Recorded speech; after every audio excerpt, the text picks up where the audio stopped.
যুবতী পাতাল কমলা জামাতিয়া মহোদয়, উপস্থিত আছে সভাপতি সুমন দেবনাথ মহোদয়, উপস্থিত আছেন ওবিসি মোর্চা জেলা সভাপতি, শান্তিকতার পৌর পরিষদের ভাইস চেয়ারম্যান এবং বিশাল মোর্চা জেলা সভাপতি, মাননীয় আমাদের প্রাক্তন ডেপুটি স্পিকার এবং বর্তমান বিএসসি চেয়ারম্যান শ্রীযুক্ত গরিশঙ্কর বারিয়ান মহোদয়।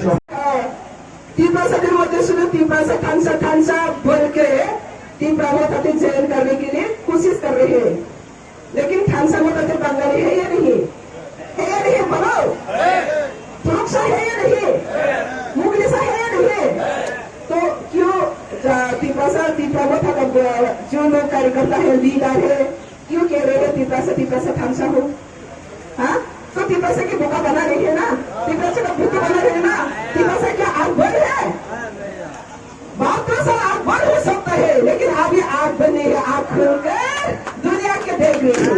तो कोई सीटिंग नहीं कर पाएगा, कोई सीटिंग नहीं कर पाएगा अभी।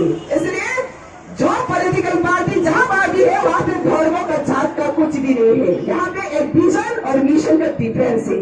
और भारतीय जनता पार्टी क्या चाहती है? भारतीय जनता पार्टी चाहती है भारत का सब कुले का जो राज्य है, सब जाति है, उसको डेवलपमेंट करना, सेल्फ सिक्योरिटी ग्रांटी लेना और देश को सुरक्षा करना, देश को और भी आगे बढ़ना।